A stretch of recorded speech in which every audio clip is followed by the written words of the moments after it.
Hello, welcome back to my channel. So day 6ലേക്ക് എല്ലാവരെയും ഞാൻ വെൽക്കം ചെയ്യാണ്.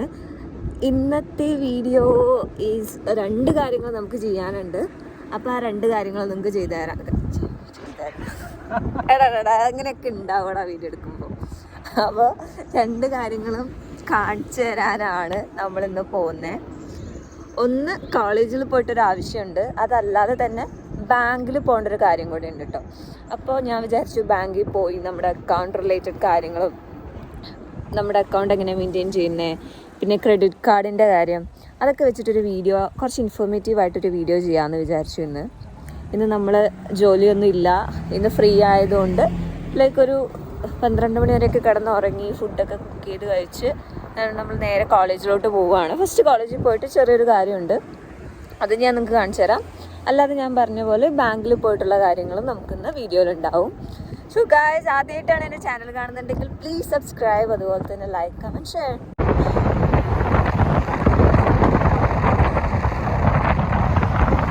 ഇത് നമുക്കിപ്പോൾ സൈക്കിൾ റൂട്ട് കിട്ടിയിട്ടോ. ഇത് റോഡും അതേപോലെ പാരലായിട്ട് തന്നെ നമുക്ക് സൈക്കിൾ റൂട്ടും കൂടെ ഉണ്ട്. ഇങ്ങനെ ആകുമ്പോൾ നമുക്ക് പേടിക്കാനില്ല, നമുക്ക് സൈക്കിൾ റൂട്ടിൽ കൂടെ പോകുമ്പോൾ സേഫാണ്. പക്ഷെ അല്ലാതെ റോഡിൽ കൂടെ പോകുന്ന സമയത്ത്, ഈ വണ്ടിയിൽ പോകുന്ന സമയത്ത് നമ്മുടെ വണ്ടിക്ക് മാക്സിമം ഒരു സ്പീഡുണ്ട്. അത് വെച്ച് പിടിച്ച് പോയാലും നമ്മൾക്ക് ഈ കാറിൻ്റെ പകുതി പോലും എത്താൻ പറ്റത്തില്ല. അതാണ് വേറെ പ്രശ്നം. നമ്മൾ സൈക്കിൾ റൂട്ടാണെങ്കിലും ഇത് റോഡിലൂടെയാണ് നമ്മുടെ യാത്ര. നല്ല ക്ലൈമറ്റാണ് കേട്ടോ ഇന്ന്. ഭയങ്കര തണുപ്പൊക്കെ ആയിട്ട്, എന്നാൽ വെയിലും ഇല്ല, ക്ലൗഡി ആയിട്ടുള്ള ഒരു ക്ലൈമറ്റാണ്. നല്ല രസമുണ്ട് വണ്ടിയിൽ പോകാനായിട്ട്. ഇതേ സൈക്കിള് പോകുന്നവരൊക്കെ നമ്മൾ ഫസ്റ്റിലാണ് പോയിക്കൊണ്ടിരിക്കുന്നത്. നമ്മുടെ വണ്ടിയുടെ വീഡിയോ വരുന്നുണ്ട് കേട്ടോ. അടുത്ത നാളെ മറ്റന്നാളെ ആയിട്ട് നമ്മൾ നമ്മുടെ വണ്ടിയുടെ വീഡിയോ ഇടുന്നുണ്ട്. എന്തായാലും സ്റ്റേ ട്യൂൺഡ് ഗൈസ്. നമ്മുടെ അക്കൗണ്ടിന് പിന്നെ അത്യാവശ്യം ഞാൻ പറഞ്ഞ പോലെ റീച്ചൊക്കെ വരുന്നുണ്ട്. അപ്പോൾ എൻ്റെ വീഡിയോ സപ്പോർട്ട് ചെയ്യുന്നവർക്കും കാണുന്നവർക്കൊക്കെ ഒരുപാട് നന്ദി. നമ്മൾ പെട്ടെന്ന് സെലിബ്രേഷനിലോട്ട്, അതായത് ഒരു 10K ഒക്കെ ആവട്ടെ എന്ന് ഞാൻ പ്രാർത്ഥിക്കുന്നുണ്ട്. ചിരിക്കല്ലടാ, 10K ഒക്കെ അടിക്കട്ടെ എന്നാണ് എൻ്റെ ആഗ്രഹം. അപ്പോൾ നമുക്കതിൻ്റെ സെലിബ്രേഷൻ ആവുകയാണെങ്കിൽ. അല്ലാതെ ഇപ്പം ഓണം വരുന്നുണ്ട് അടുത്ത മാസം. ഓണത്തിൻ്റെ പ്ലാനിങ്സ് ഒക്കെ ഇങ്ങനെ നടന്നുകൊണ്ടിരിക്കുകയാണ്. നിങ്ങൾക്ക് കാണാൻ പറ്റുന്നുണ്ടോ എന്ന് എനിക്കറിയില്ല കേട്ടോ. ഫോണിൻ്റെ വ്യൂ എത്രത്തോളം നൈസാണെന്ന് എനിക്കറിയില്ല. നല്ല ഭംഗിയുണ്ട്, ക്ലൗഡിയാണ്, അതല്ലാതെ നല്ല ക്ലൈമറ്റും ആണ്. ഫ്രണ്ടിലെ വ്യൂ ഒക്കെ എന്ന് പറഞ്ഞു കഴിഞ്ഞാൽ വണ്ടർഫുള്ളാണ്, കുറച്ച് ഫോഗിയുമാണ്. ഇതൊക്കെയാണ് ഇവിടുത്തെ അവസ്ഥ. ഇത് എൻ്റെ ഒരു ഫേവറേറ്റ് വഴിയാട്ടോ. ഞാൻ പറഞ്ഞില്ലേ, സൈക്കിൾ റൂട്ട് ഭയങ്കര ഭംഗിയാണ് കാണാൻ. അപ്പോൾ ഇത് നമ്മുടെ കോളേജിൽ പോകുന്ന റൂട്ടാണ്. എനിക്ക് ഭയങ്കര ഇഷ്ടപ്പെട്ടൊരു സ്ഥലമാണ്. സോ ഇവിടുത്തെ സ്ഥലത്തിൻ്റെ പേരെന്ന് പറയുന്നത് main street science world. This is called main street science world ആണ് ഈ സ്ഥലത്തിൻ്റെ പേര്. വോക്ക് വേ ആണ് മൊത്തത്തിൽ കേട്ടോ. ഇത് കംപ്ലീറ്റ് നമുക്ക് റൊട്ടേറ്റ് ചെയ്ത് നടന്നു വരാൻ പറ്റും. ഇപ്പോൾ കാണുന്നതിനേക്കാളും ഭംഗി ശരിക്കും പറഞ്ഞു കഴിഞ്ഞാൽ രാത്രി കാണാനായിട്ടാണ്. ലൈറ്റ്സും കാര്യങ്ങളൊക്കെ വരും ഇതിൽ. ഗ്ലോബ് പോലത്തത് കണ്ടോ, അതിൻ്റെ അകത്ത് ഫുൾ ലൈറ്റ്സ് വരും. ഭയങ്കര ഭംഗി രാത്രി കാണാനായിട്ട്. ശരിക്കും പറയുകയാണെങ്കിൽ ഇതിൻ്റെ ഒരു ഓപ്പോസിറ്റ് സൈഡും കൂടെ ആണ് ഞാൻ വർക്ക് ചെയ്യുന്ന സ്ഥലമുണ്ടല്ലോ. നമ്മൾ അന്ന് വേറൊരു ദിവസം ഇട്ടൊരു വീഡിയോ ഉണ്ടായിരുന്നു. അത് ഇതിൻ്റെ ശരിക്കും ഓപ്പോസിറ്റ് സൈഡാണ്. ഇവിടുന്ന് ഫെറി കയറി പോയാലാണ് നമ്മൾ അവിടെ എത്തുക. ഫെറി കയറാണ്ട് അല്ലെങ്കിൽ ബസ്സിലോ ഇതുപോലെ സൈക്കിൾ റൂട്ടൊക്കെ ആണെങ്കിൽ ഇതിങ്ങനെ ചുറ്റി പോകാൻ ഭയങ്കര ഭംഗിയായിരിക്കും. ഈ റൂട്ടും കാണാൻ നല്ല രസമാണ്. ഇവിടെ കൂടുതലും വാക്കിങ്ങിന് വരുന്നവരും സൈക്ലിങ്ങിന് വരുന്നവരും അല്ലാതെ ഇത് കാണാൻ ഇവിടെ ഓൾമോസ്റ്റ് ഇവിടെ ആയിരിക്കും കുറേ പരിപാടികളൊക്കെ. ഡ്രോൺ ഷോ, അതുപോലെ തന്നെ ഫയർ വർക്ക്സ് ഒക്കെ ഇവിടെ നടക്കാറുണ്ട് കേട്ടോ. ഇത് കുട്ടികളുടെ ചെറിയൊരു പാർക്ക് ഉണ്ട്. നല്ല രസമാണ്. നമുക്ക് വന്നിരുന്ന് കഴിഞ്ഞാൽ നമ്മൾ ഭയങ്കരമായിട്ട് റിലാക്സ്ഡ് ആവും. പിന്നെ ക്ലൈമറ്റും കൂടെ നല്ലതാണെങ്കിൽ ഒന്നും പറയാനില്ല.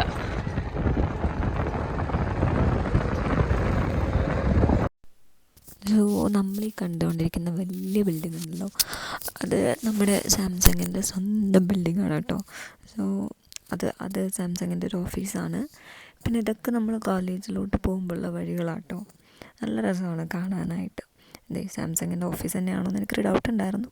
പക്ഷേ നമ്മളത് നിർത്തി കൺഫേം ചെയ്തു. ഗൈസ്, അവിടെ തന്നെ സാംസങ് എന്ന് എഴുതിയിട്ടുണ്ട്. സോ സാംസങ്ങിൻ്റെ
നമ്മുടെ കോളേജിൻ്റെ ഈസ്റ്റ് ബിൽഡിങ്ങിൽ പുറത്താണ് കേട്ടോ ലൈബ്രറി.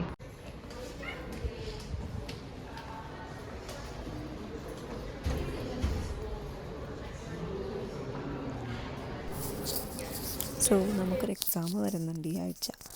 അതിന് BE2+ എന്ന് പറഞ്ഞിട്ടുള്ള ഒരു സയൻറ്റിഫിക് കാൽക്കുലേറ്റർ നമുക്ക് വേണമായിരുന്നു. അപ്പോൾ അത് വാങ്ങിക്കാനായിരുന്നു നമ്മൾ വന്നിട്ടുണ്ടായിരുന്നത്. അപ്പോൾ അവർ പറഞ്ഞു എക്സാമിൻ്റെ ദിവസം വന്ന് വാങ്ങിക്കുന്നതായിരിക്കും നല്ലത്, കൂടുതൽ ദിവസം നമ്മൾ കയ്യിൽ വയ്ക്കുവാണെങ്കിൽ ഫൈൻ കൊടുക്കേണ്ടി വരും എന്ന് പറഞ്ഞുകൊണ്ട് നമ്മൾ ഓക്കെ എക്സാമിൻ്റെ ദിവസം വാങ്ങിക്കാമെന്ന് വിചാരിച്ചിട്ട് അവിടെ നിന്ന് ഇറങ്ങി.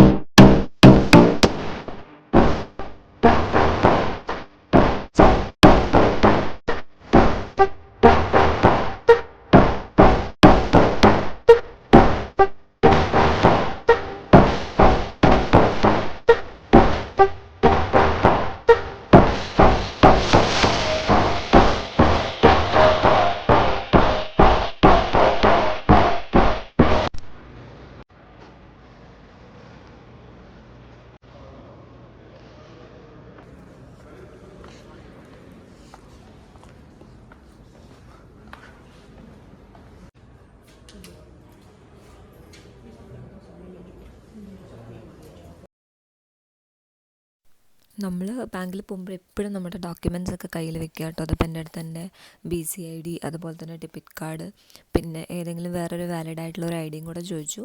സോ അത് ഞാൻ ബാങ്കിൽ പോകുന്നതുകൊണ്ട് ഓൾറെഡി കയ്യിലെടുത്ത് വെച്ചിട്ടുണ്ടായിരുന്നു. നമ്മുടെ ഡീറ്റെയിൽസ് ഒക്കെ കൊടുത്തു കഴിഞ്ഞ് കഴിഞ്ഞാൽ അവർ ചെക്ക് ചെയ്തിട്ടാണ് ബാക്കിയുള്ള കാര്യങ്ങൾ നമുക്ക് പ്രൊസീഡ് ചെയ്ത് തരത്തുള്ളൂ. നമുക്ക് പിന്നെ ഇൻസ്റ്റൻ്റ് ആയിട്ട് പോയിട്ട് അപ്പോയിൻമെൻറ്റ് എടുത്തിട്ടില്ലെങ്കിലും ഈ പറഞ്ഞ പോലെ പെട്ടെന്ന് തന്നെ കാര്യങ്ങളൊക്കെ അവർ ചെയ്തു തരും കേട്ടോ. പിന്നെ ഒരുപാട് കൺട്രീസിലത്തെ ആൾക്കാർ വരുന്നതുകൊണ്ട് തന്നെ ബാങ്കിൽ വർക്ക് ചെയ്യുന്നതും കനേഡിയൻസ് ഉണ്ടായിരുന്നു, അല്ലാതെ തന്നെ പല പല ആൾക്കാരുണ്ടായിരുന്നു. പിന്നെ ശരിക്കും പറഞ്ഞാൽ ബാങ്കിൽ തിരക്ക് കുറവായിരുന്നു. ഞാൻ പറഞ്ഞ പോലെ 10-15 മിനിറ്റിൽ നമുക്ക് കാര്യം. സോ ഗായ്സ്, ഇപ്പോൾ നമ്മൾ ബാങ്കിൽ വന്നു. അപ്പോയിൻമെൻറ്റ് എടുക്കാത്തതുകൊണ്ട് കുറച്ച് വെയിറ്റ് ചെയ്യേണ്ടി വന്നു, പക്ഷേ നമ്മുടെ കാര്യങ്ങളൊക്കെ നടന്നു.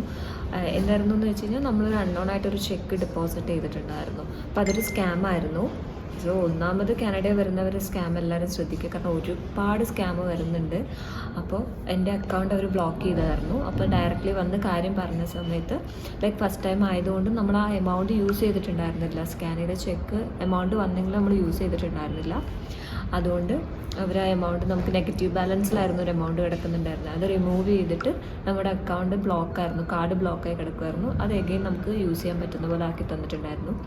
അപ്പോൾ ഞാൻ പറഞ്ഞ പോലെ നാട്ടിൽ നിന്ന് വരുന്ന സമയത്ത് GIC അക്കൗണ്ട് എടുക്കുന്നവർക്ക് ഏത് ബാങ്കിൽ വേണമെങ്കിലും എടുക്കാൻ കുഴപ്പമൊന്നുമില്ല. അത്യാവശ്യം ഇപ്പോൾ RBC ആയാലും CIBC ആയാലും സിംപ്ലി ആയാലും ഇങ്ങനത്തെ ഒരുപാട് ബാങ്കുകളുണ്ട്. നിങ്ങൾക്ക് ചൂസ് ചെയ്ത് നിങ്ങളുടെ കൺവീനിയൻ്റ് അനുസരിച്ചിട്ട്, നിങ്ങൾക്ക് ഓൺലൈൻ ബാങ്കിങ് ഇഷ്ടമല്ലാത്തവരാണെങ്കിൽ CIBC RBC എടുക്കാം. അപ്പോൾ ഓൺലൈൻ ബാങ്കിങ് ഓക്കെ ആണെന്നുണ്ടെങ്കിൽ സിംപ്ലി എടുത്തോളൂ, കുഴപ്പമൊന്നുമില്ല. എന്നിട്ട് കാര്യങ്ങൾ ചെയ്യുക. കാരണം ക്രെഡിറ്റ് കാർഡും ക്രെഡിറ്റ് സ്കോറും ഇവിടെ ഇമ്പോർട്ടൻ്റ് ആണ്. അല്ലെങ്കിൽ നിങ്ങൾക്ക് ഡയറക്റ്റ്ലി ഇവിടെ വന്നിട്ട് ഇനി ഒരു അക്കൗണ്ടും കൂടെ വേണമെന്ന് തോന്നുവാണെങ്കിൽ ഡയറക്റ്റ്ലി നിങ്ങളുടെ ഡോക്യുമെൻറ്റ്സ് ഒക്കെ എടുത്തിട്ട് വന്നിട്ട് നിങ്ങൾക്ക് കൊടുത്തു കഴിഞ്ഞാൽ വേറൊരു സേവിങ്സ് അക്കൗണ്ടും തുടങ്ങാം. നല്ലതായിരിക്കും 2 അക്കൗണ്ട് കീപ്പ് ചെയ്യുന്നത്. അപ്പോൾ ഗായ്സ്, ഇന്നത്തെ വീഡിയോ ഇത്രയേ ഉള്ളൂ. എന്തെങ്കിലും നിങ്ങൾക്ക് കമൻറ്റ്സ് ഒക്കെ ഉണ്ടെങ്കിൽ, കാര്യങ്ങൾ പറയാനുണ്ടെങ്കിൽ എൻ്റെ കമൻറ്റ് സെക്ഷനിൽ കമൻറ്റ് ചെയ്യാം. സോ നമ്മൾ നെക്സ്റ്റ് വീഡിയോയിൽ കാണുന്നതായിരിക്കും. അതുവരെ ബൈ ബൈ.